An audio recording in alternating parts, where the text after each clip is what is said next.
Hi, I'm Tori Hagaman. My preference is to paint on very large canvases. I think they're just more dramatic and beautiful, but also because I tend to be a tight painter, I want to paint more loosely. The larger the canvas, the larger the brushes, the larger the brush strokes, and I seem to get a looser effect, which sort of begs the question, can I paint on a little 12 by 12 canvas, and can I use a reference photo that has a ton of detail and still end up with a loose painting? I'm not really sure, but I'm going to give it a try. I hope you'll stay tuned.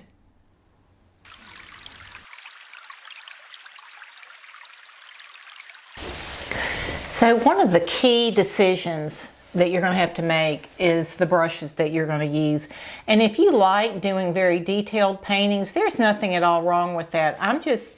Because this is something I have battled, wanting to paint more loosely, I'm going to just talk to you as we go through this painting about some things that I'm going to do to intentionally keep this on the looser side.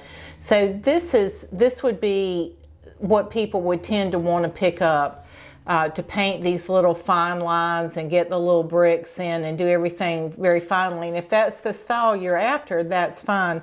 But for this painting, the brushes that I'm going to use, I think primarily I'm going to use this. It's a Princeton Catalyst Polytip flat shader. I think of it as a long flat. The bristles are, normally a flat would be about half that length.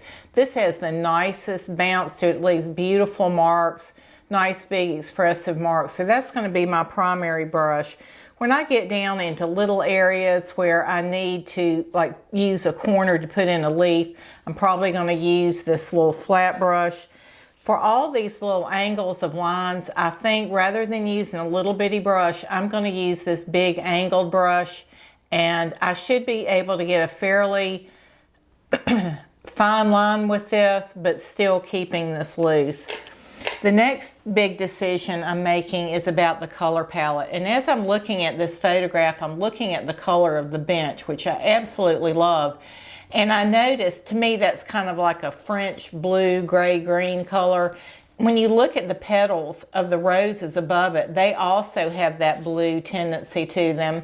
And the pot down on this side. So I'm going to try just working up my greens and blues first and sort of put those in and see if I like how that looks. I don't know if this is what's going to end up working out well, but I'm starting out with, and it doesn't really matter the manufacturer, I'm starting out with a cobalt turquoise and an olive green, and I wanted a red to do the roses and to also dull the green. So I've chosen Naphthol Crimson, which is a very strong red, but it's beautiful when you mix it with white. We'll see how it does mixing with greens. And then of course I'm going to put a lot of white in it. So so I'm using just a paper palette over here on my rolling cart. So here are my three colors. So I'm going to mix primarily this turquoise with white, a touch of green, a touch of red, just to gray it down slightly. And I'm going to start out with my bench color because I think that bench is one of the main features of this. And I'm going to let that color sort of dominate the other blues and greens. So let me work on that and I'll show you how that turns out.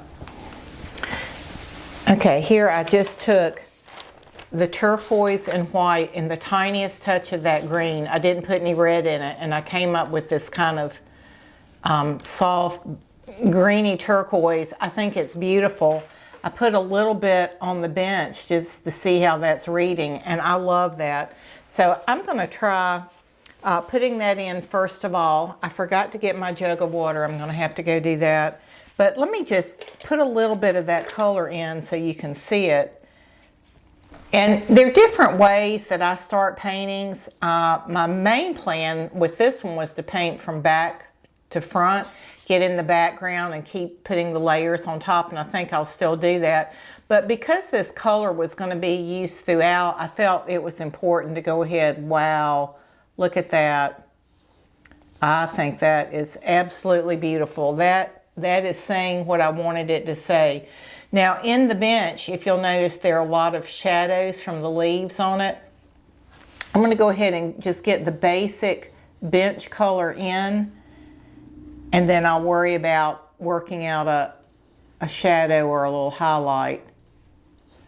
So I don't have a lot of control with this brush, which is what, if you want a looser look, I'm not able to get a real precise line. This brush has a lot of wiggle to it. This canvas was just a pre-primed canvas. I don't have an extra layer of priming on it. It feels a little rough, honestly. But you can see right here, I'm not getting a sharp line. If I had a small little brush like this, I could get a super clean line across there. I can't get it with this, but that's good. I think it's doing exactly what I wanted it to do. Here's another one down here.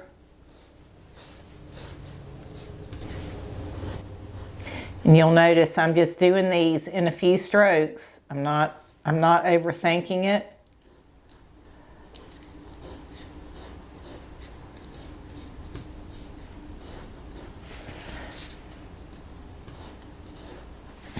So I've got a little mess here, but you know, you can always go back and clean it up if you feel like you need to. I don't mind that being so loose. So let me put in the handles.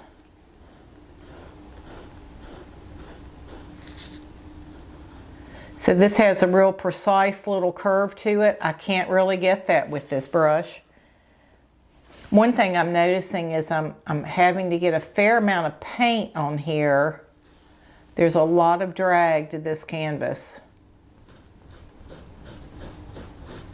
You can see it, I don't know, even if you can hear it, it sounds very draggy and very, like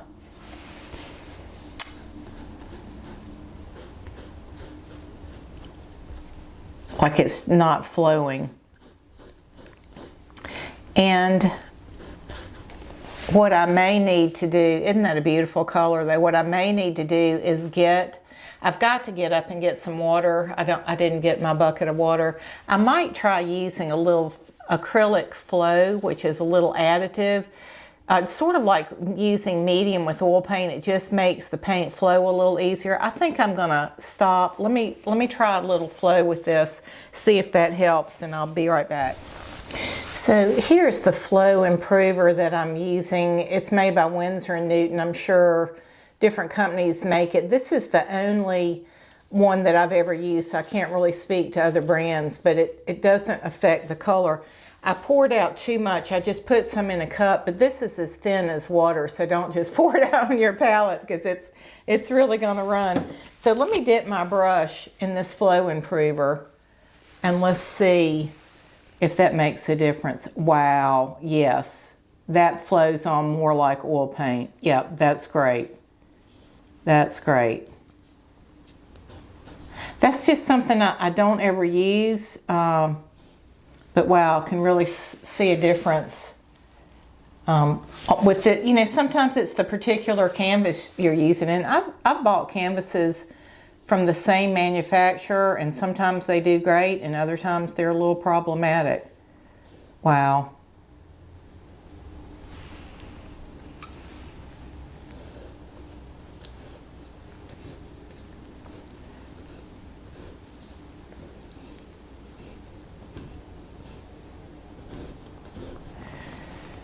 And again, some of this is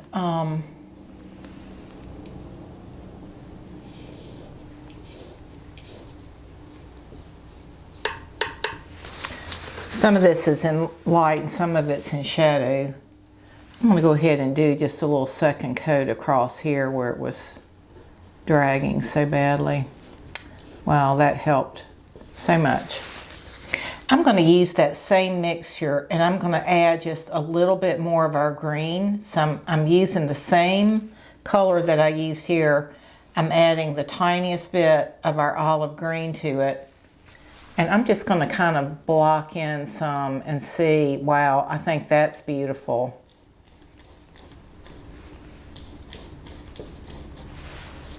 So this is going to give us great color harmony. I'm going to try to use a limited palette, use the same colors over and over. That may look like a green and that may look like a turquoise, but they're the same color, just in various amounts. So I like that very much. Let's see what else. We're also going to use, I might do just a little darker I'm going to add just a touch more turquoise to that. And that's reading a little too turquoise. Let's put a little more green in it. So that's going to be the leaves for over here, and I like that a lot. So that gives us that. All right. For what's happening in the background, those shrubs also have kind of a blue look to them. They are lighter. So as you move farther in the distance, things tend to become lighter. So by adding a little white to it, it can make it look like you've pushed it back in the painting. So I'm going to take this same mixture of the green and the turquoise, and I'm just going to add more white to it. And I'm putting a little bit of flow improver in there. And that may be getting it too light. Yeah, that just reads like blue. I noticed they're also, in this shrub right here in the back, it's actually very dark in the shadows.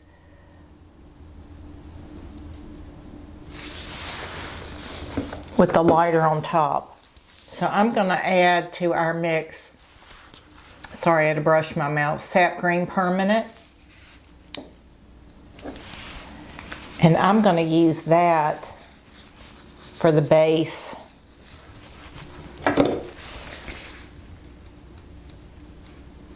So I'm going to take some just Sap Green Permanent and drop it in this general shape. This is going to be the shadow color of this shrub. We're going to end up putting lighter leaves on top of it, but this dark color is going to be a beautiful shadow, and that ivy or whatever, that plant kind of runs out onto the ground. And you see I'm still using the same brush. It's giving these loose, beautiful strokes, irregular strokes. It's just keeping everything very, very loose. Let's see what else we've got back here. There's actually a brick wall back in here that I don't have drawn in, and then there's some greenery up on top of that wall.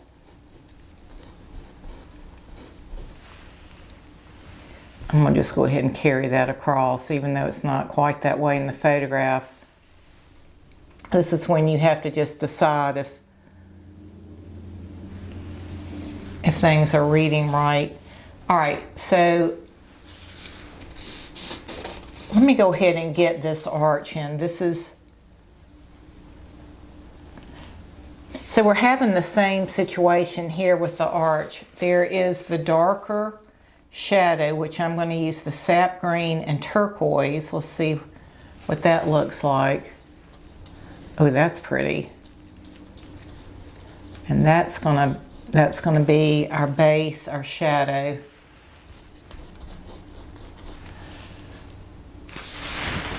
Let me let you see what I'm doing here. So I'm taking our sap green and I'm adding this turquoise to it right there. And I'm just getting this beautiful, dark, rich color. I think that's just really, really pretty. Don't be afraid of getting things dark enough. That's what really makes things look three-dimensional when you get lighter things on top. In fact, I might even put a little of this back in here just to get some really dark spots back in here as well.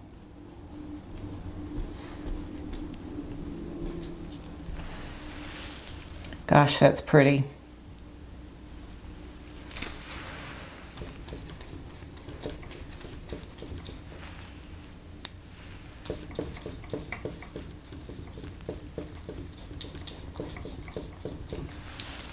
Wow, wow, wow. And of course you can vary this mixture. You can put a little more of the turquoise, a little more of the green, a little more white, a little less white.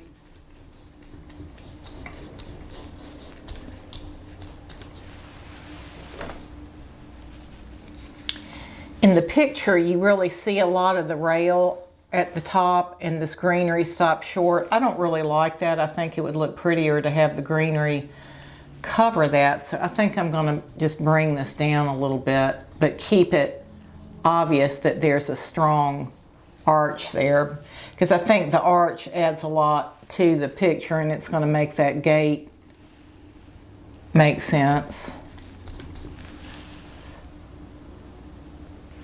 You know, most of my paintings are geared for beginners or people who have been painting a little longer. This one really isn't a beginner painter if you haven't figured that out yet. But when I started painting, because I didn't have any instruction at first, I started painting so tightly, and it's been 10 years of trying to break this habit. So if you're a new painter, if you like a looser, more impressionistic look, this might be very helpful for you. Even if you're not ready to tackle something quite this complicated, it can certainly benefit you just to get the principles down, see the kind of brushes that I'm using, the kind of brush strokes. I've got lots of things on my website that are much simpler than this and really are for beginners. Might want to leave a little hole or two in there. Here is there's like a little trunks that I'm going to have them come through, but I think it's kind of pretty to have that overlap. I'm going to do the same thing, getting some shadow in down in here.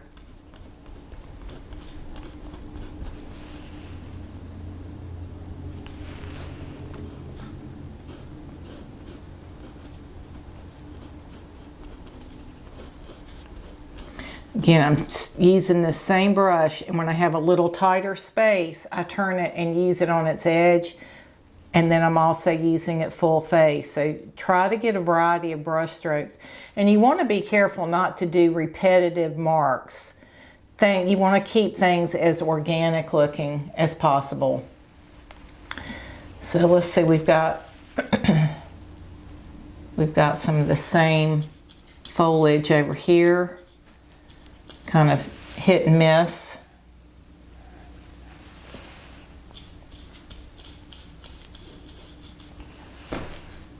There's actually another clay pot right there that I don't think I'm gonna put in. I like having one of something or three, but I don't want to have just two that close together. I think that's gonna look kind of odd. Okay, in back of this, that's where we're getting whiter. I'm going to have to spray my acrylics. I didn't have a wet sponge. That's normally what I would use to keep my paints fresh. So just by lightening this, you can tell this greenery is really pushed back in the distance.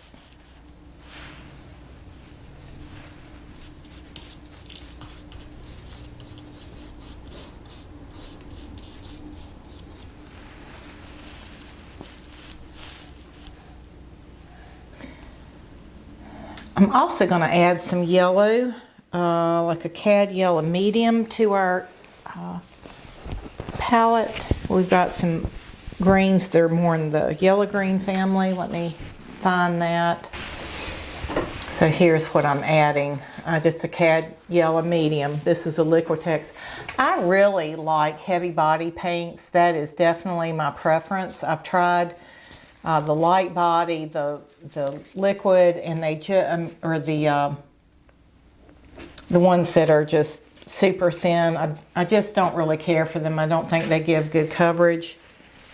So I'm going to, underneath this arch, we have some greenery that's a very yellow green.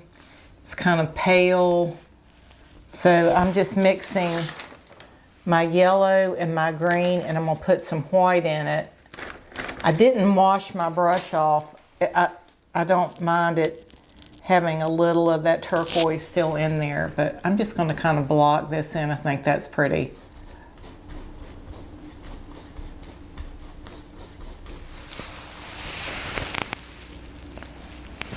So we've got some places that are darker. And I'm just kind of picking up different things off my palette at this point, and then going back to my yellow-green. And at some point, I'm going to dip in my flow. I can just feel that starting to drag again. I may not get the greenery as complicated in the sense that there were so many different types of greenery in this. I may not do that. I'm not sure.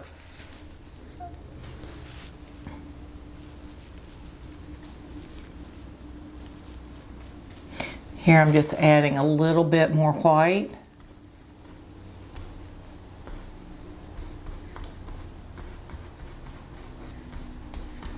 And we'll kind of finesse this more as we go on. I'm just trying to kind of get a block in at this point.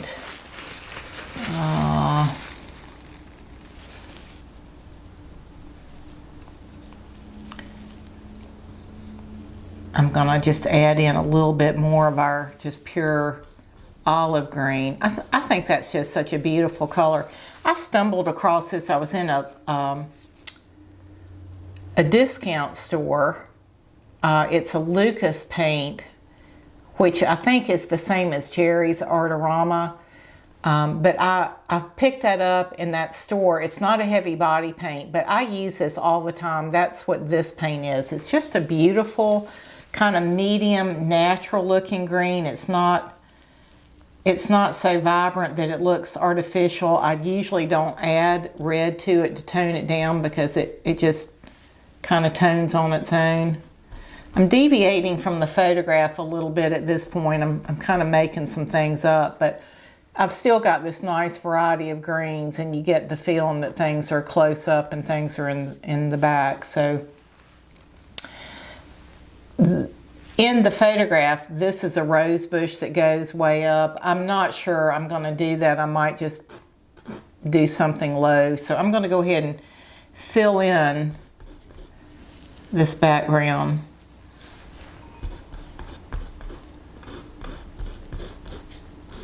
We can always paint over it. It's the thing I love about acrylics. They are just so super forgiving. They're friendly. They're very friendly paints. I've always found I paint a fair amount with oils. And I just kind of go back and forth. They both have things about them that I love, but and then it gets real light up in here, so I'm going to go ahead and of course we're going to have our roses going through here as well. I didn't mix these much on my palette. I just kind of very loosely laid these things in, and as I pick them up, they'll vary just a little bit, and I like that variation. So don't take a palette knife and just mix your paints to death like you're stirring cake batter. Let there, keep some variety in there. And again, I'm just dipping in that little bit of flow every once in a while as well. I really like how that's handling. I'd kind of forgotten about that.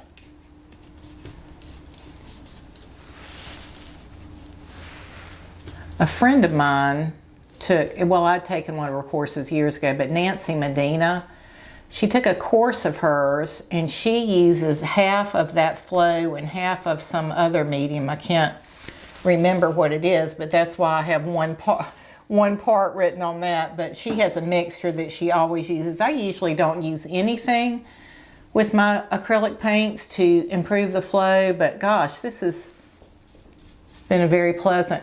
And I'll tell you what it does is, like just painting here on the side, usually with acrylic, it's taking a lot of individual strokes. That's just, like it says, it's flowing. You're getting a lot more coverage. It's thinning the paint out a little bit, but I'm still getting nice coverage, I think.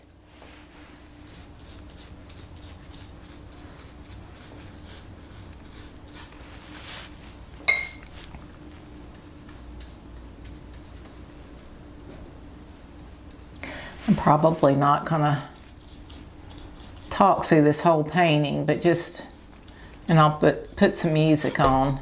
I don't want to bore you, but I just love watching people paint. I just think it's interesting how they put paint down and how they get to, you know, we all kind of get to a similar place, but we have a different way of getting there. Remember when I'm so old, when they came up with new math, and my dad would be helping me with my homework, and he would come up with the right answer, but he didn't get there the way the teachers wanted you to get there, and it was so frustrating to him. It was like, well, what difference does it make as long as you come up with the same answer? But that did not fly with my teachers.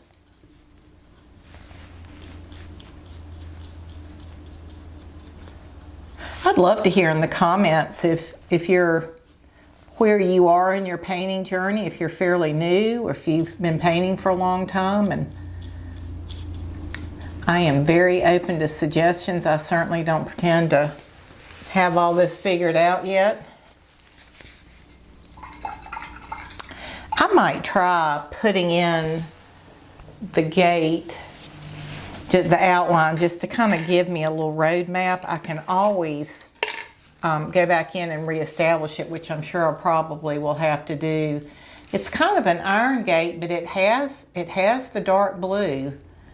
So I might use, where it gets darker over here, I think I'm going to use just some burnt umber, which is a dark brown. So in looking at this gate, on this side that's in shadow, it is, you know, on this side you see that it's the same kind of blue, just a little bit darker. But on here it almost looks like iron. So I'm going to add, not that, I'm going to add some burnt umber, which is just a dark brown, to the turquoise. Put a little white in it. And let's see if that'll give us the feel of the turquoise, but that it's in shadow. I'm going to add a touch of white to it. It's reading kind of a gray brown, so you just have to kind of. So this is, let's just see how this looks. I think that's about right. So see, this is a big brush, but it's given me a pretty nice line. I don't know that I would want it any more precise than that, given that I'm trying to keep this loose. I did use a projector to get this drawing in. A lot of times I just draw things freehand, but the angle of the bench and the curve and all this, I just didn't feel like I could handle it, so I did use a projector on this one. So if you can freehand something this complicated, good for you. I'd like to get to that point, but I'm not there.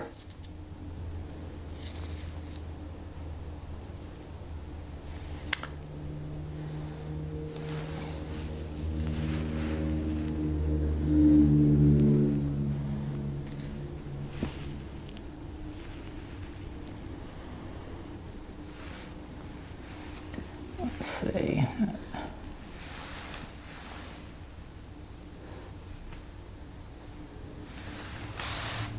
So I think that looks really nice. Now the gate on the other side is much bluer. I'm just going to add more turquoise to this with some white. So there's just a touch of that brown still in there. But it makes this look, I think, a little weathered. since it is metal. So let's just see.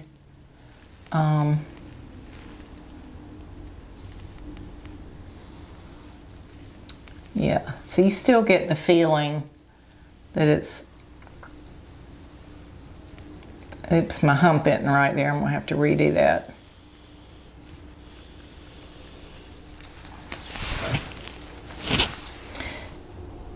I'm gonna put a touch of flow in there and see if that'll help get this off the brush.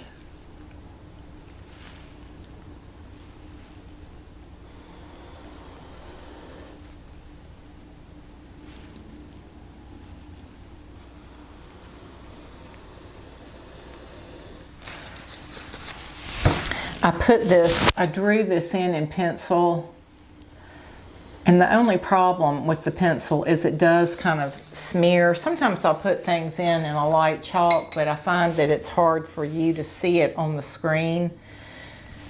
So I'm trying to keep this so you can follow with me and see where the lines are.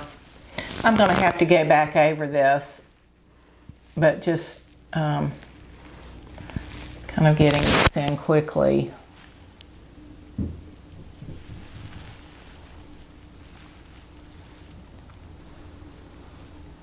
And there's that arch in there. Okay.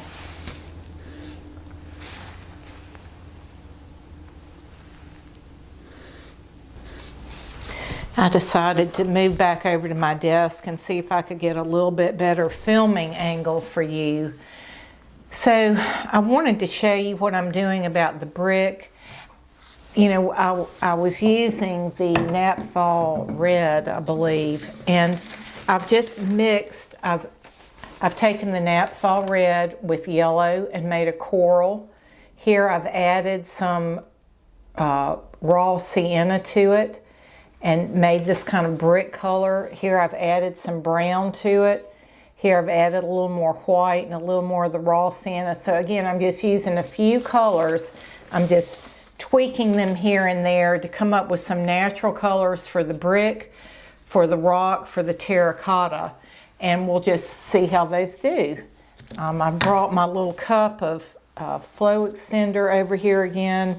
I'm going to go back to this same brush that I am really loving for this. I am going to kind of clean it a little better. I'm going to start with the brightest color with this corally color and just kind of block that in for this terracotta pot. I can always kind of bump it down if it's too bright, but I thought the corals with the turquoises would be really beautiful and kind of keep it soft, and I like that very much. The bottom of it is in shadow, so I'm going to add just a little bit of brown to the bottom of that and a little bit of brown to this side and to this side and to that little edge. So you can get a fairly small line with this. I am really loving this brush, particularly now that I have the flow enhancer. It's just doing really well. This might be a brush you want to try and invest. It's funny, I probably have 100 brushes or more on the back of my table. It's kind of like my closet. I have a closet full of clothes and I have 5 things that I wear all the time. I have all these brushes and I have a few that I just use over and over because they've just been so satisfactory.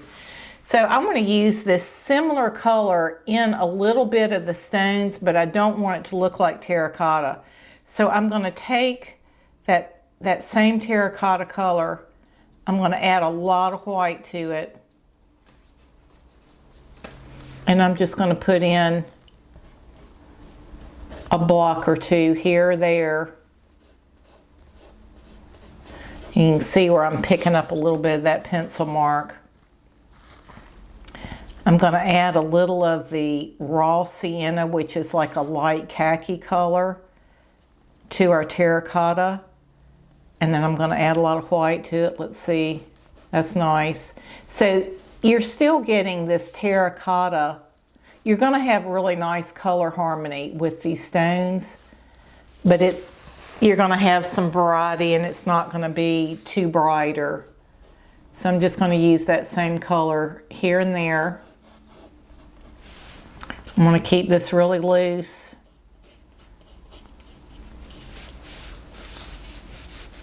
Kind of scatter it around. Here I'm going in with the browner. This was one where I had added a little bit of the burnt sienna, which is the dark brown and white, but it's still got our same red in it. So again, you're going to have really nice color harmony with this.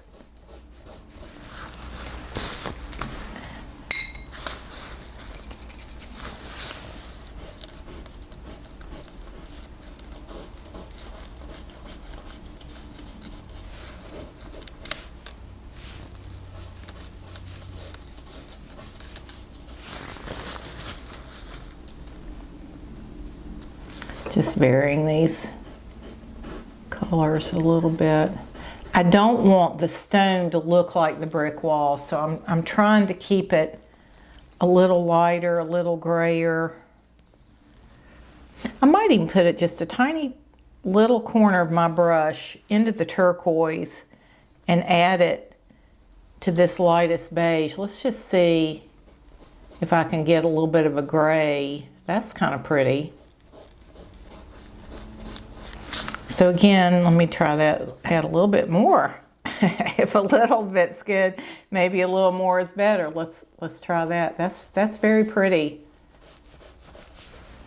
And again, it's giving us that nice color harmony. I like that very, very much.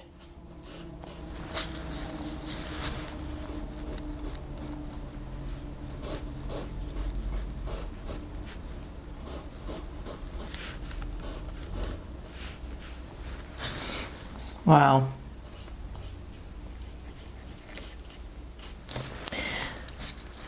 There's just a lot to be said for limiting your palette and repeating colors over and over again.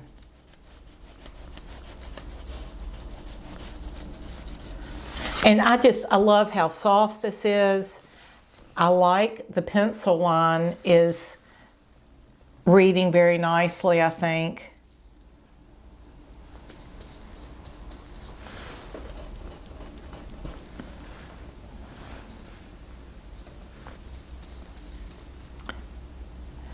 The thing about a limited palette, you can really kind of experiment with some of these different colors that you've got.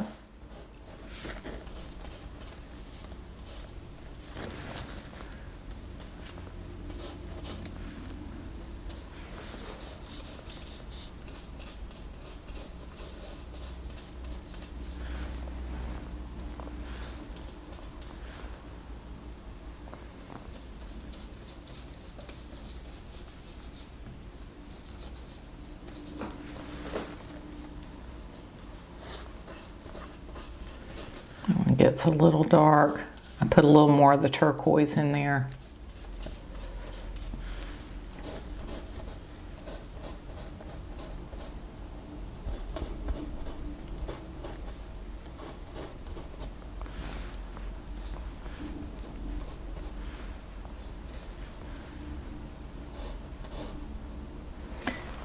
Sure. So you want the little pieces of brick to get a little smaller as they move back to give that illusion that it's further in the distance.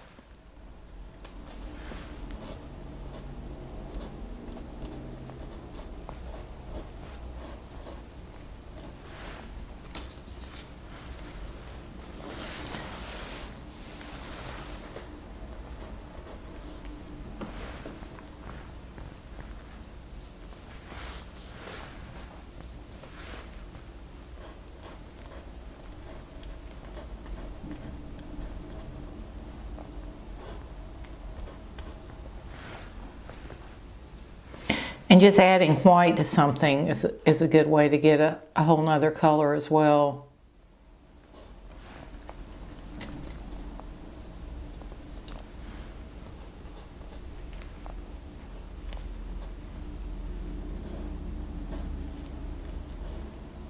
And I'm not too worried about messing up these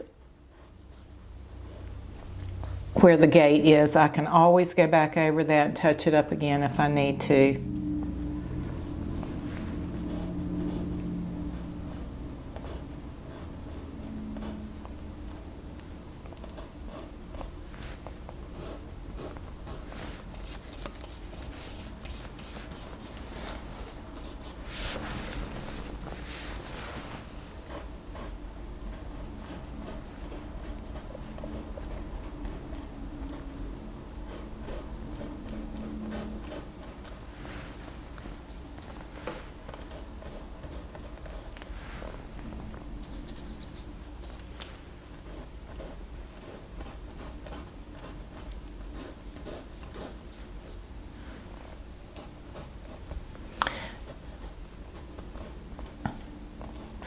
This is a place where it would have been nice if I'd put just a neutral ground down first. So I didn't have all these little white spots, but that's okay. I like painting on a white canvas. A lot of people don't, but I've always liked painting on white for some reason.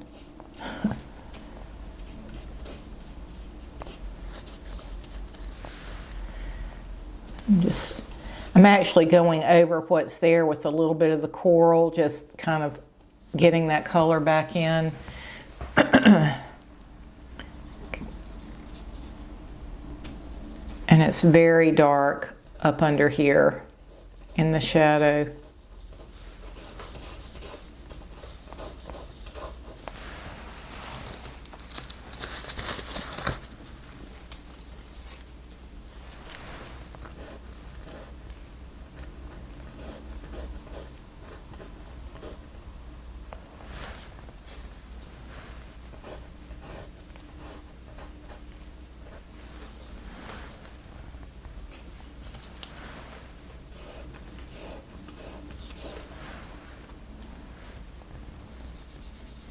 You can hear my brush dragging till I didn't put the flow in it.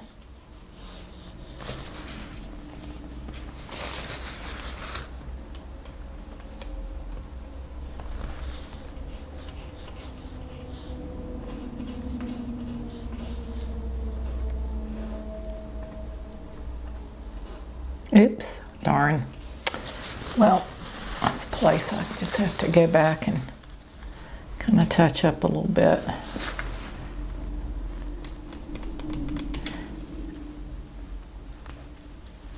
And here I'm going to have to kind of fill in .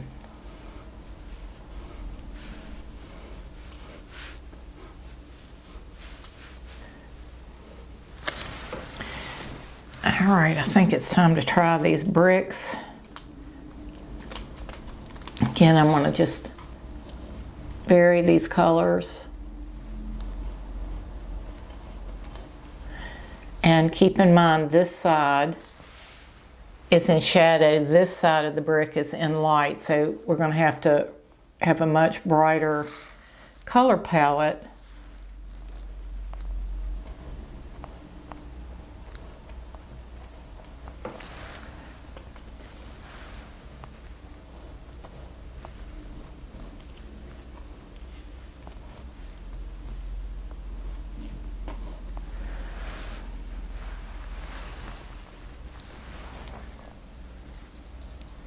I'm going to dip into just some real dark brown. I'm not cleaning my brush in between.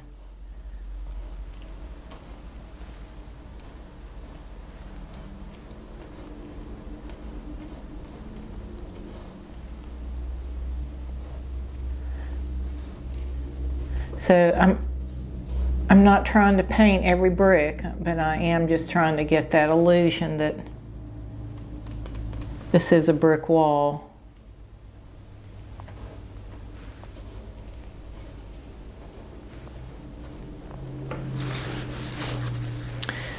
So I'm going to take some of these same colors, like I'm going to take our pot color and just add some white to it. And let's just, I don't have the brick drawn in over here, but let's see what we can.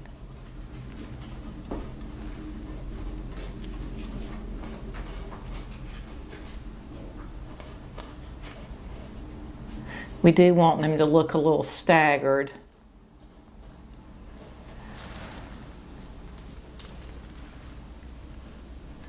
I think instead of doing them so narrow, I'm going to use the full face of the brush. Otherwise, this is it's going to take a long time. And again, I'm not trying to necessarily do every brick.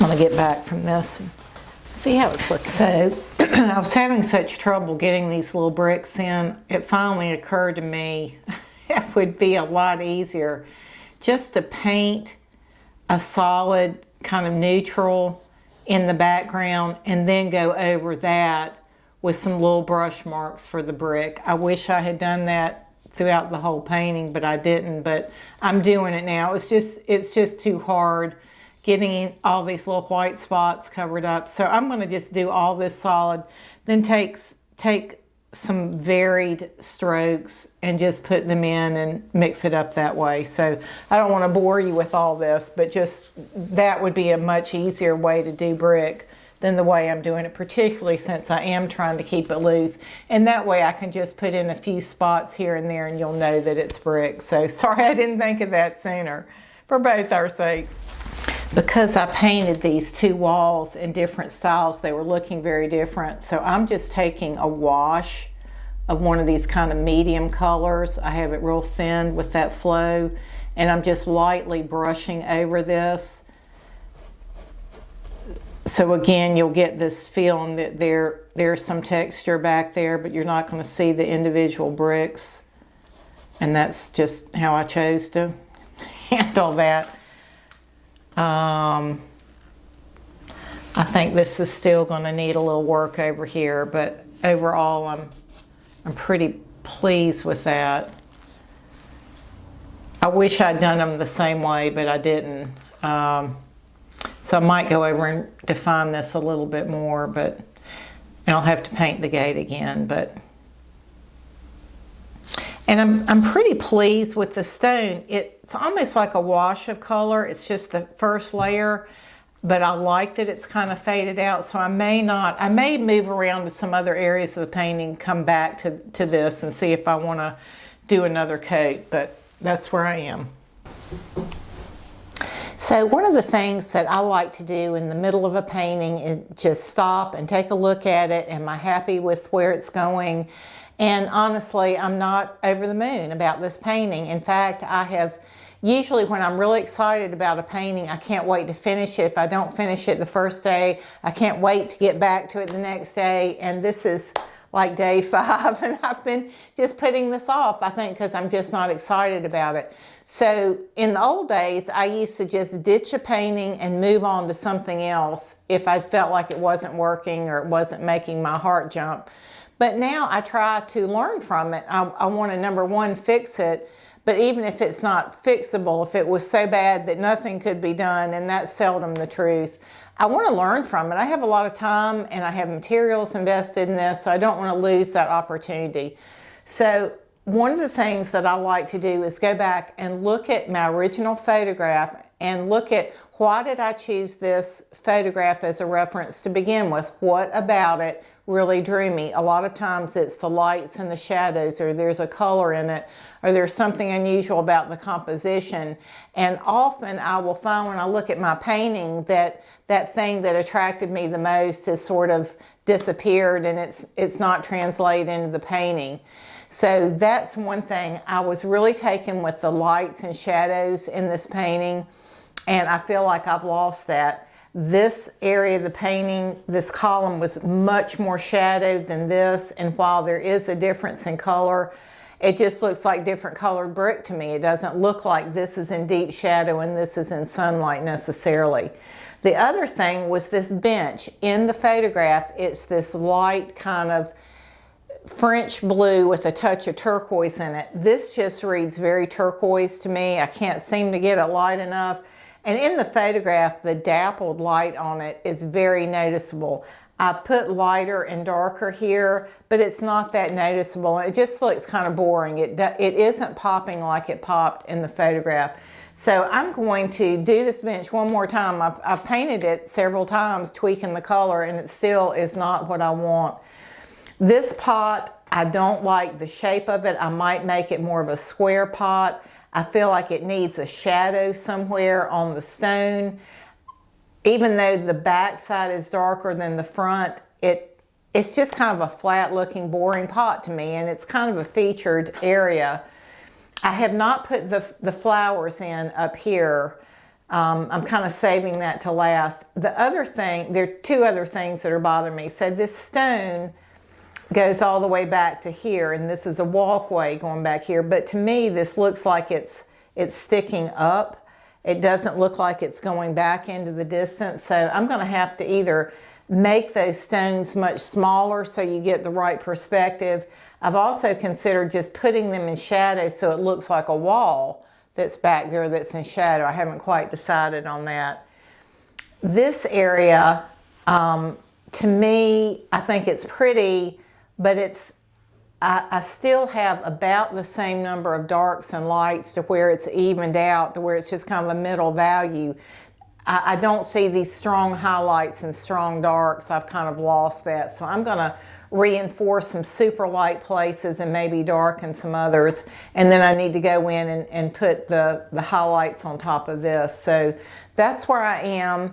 I'm not jumping up and down over it, but I think it's very redeemable, and I'm going to give it a good try. So stay tuned. I'll show you what I'm going to do to fix this painting.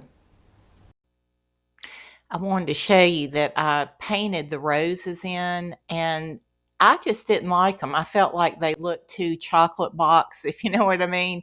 And so I ended up just painting back over them and just took them back out, and I was a lot happier with that. I know the roses were kind of a big part of that original photograph, but I just didn't like them in the painting. And that's a great example of, if something isn't working in the painting, just because it's in the photograph, take it out or change it.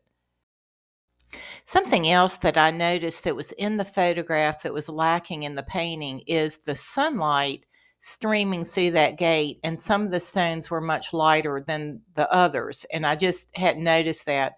So in order to try to mimic that, I started out with a thin wash of Naples yellow, and I used my flow mix, and I got it real thin, and I took a rough brush and I just tried laying kind of a very thin wash of yellow over the stones that were in sunlight. And I didn't like that at all, so I just took a paper towel, wiped that right back off. Then I went back in and added more titanium white, but again, I kept it extremely thin and transparent so that you could see the stone through it, and just put a beam of light coming through, and I like that a lot better. I also noticed that in the photograph there was a little bit of moss in between those stones, and that's something I hadn't incorporated. So I'm taking a liner brush with a lot of water, and I've made a soft mossy green, and I'm just lightly dropping it in where the breaks are between those stones, and it really helped give a little more distinction to the shape of those stones. It helped me make the stones in the back look noticeably smaller than the stones in the front. Notice the moss near the pot was darker. I did end up going back and putting some lighter on top of that. But again, it was just very thin, very watery, very loosely done, but it just gives you that sense that there is a little moss going between the stones. I think that was a little touch that added a lot. So this is one of the biggest changes that I made, that I think made the most significant difference. Where I had the light on the bench is looking a little dappled. If you'll notice on the bench, everything, the shadow is extremely angular, and it's a very distinct line between the light and the dark. So I went back in and lightened my highlight considerably. I mean, it's basically white with the tiniest touch of that turquoise, and I have it kind of thin. And I went back over the highlights, but particularly the back of the bench where I've got a strong angle built in, and just making those highlights stronger and more pronounced. I think that was time well spent and really kind of saved the painting.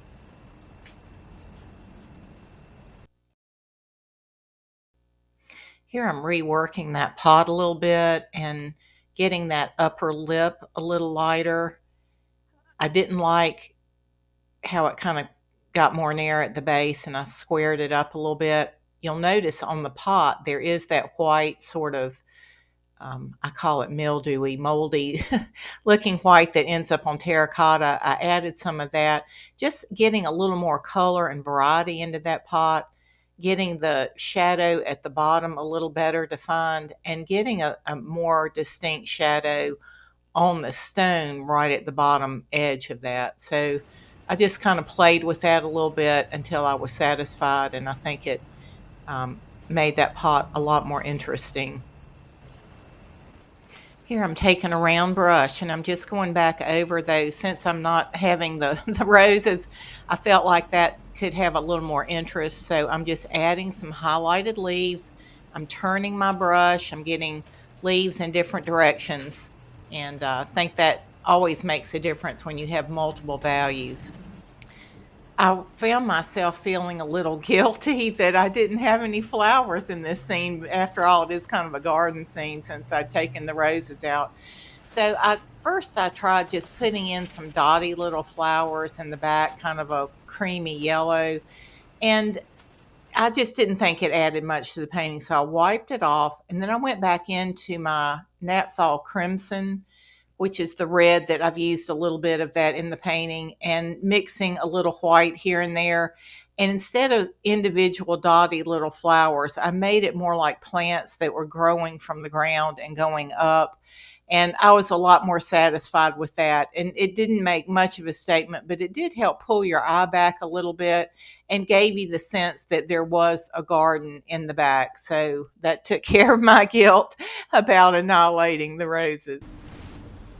So this is a great example of, if you feel dissatisfied with the painting, go back to the photograph, figure out what went wrong, and see if you can't fix it. I'm glad I stuck with this little painting because it's turned out to be a beautiful little jewel. I'm so glad I took the time to rework the highlights on the back of that bench and got them more angular. I thought that was so effective. I'm really pleased with that. I love the little green mossy lines in between the stone. I'm so glad I reworked that pot. I'm very satisfied with that. I added a few little highlights to that iron gate that just gave a little more sense of sunlight hitting it. I put a wash of brown on the brick on the right side to make you know that that's in shadow.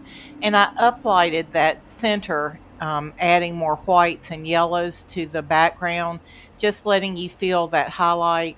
And I'm so glad, I'm really pleased with that little bitty garden scene in the back. I thought that was real effective and just enough to pull your eye to the back of the painting. So I hope this encourages you with your painting to just stick with it, figure out what's wrong, and figure out how to fix it.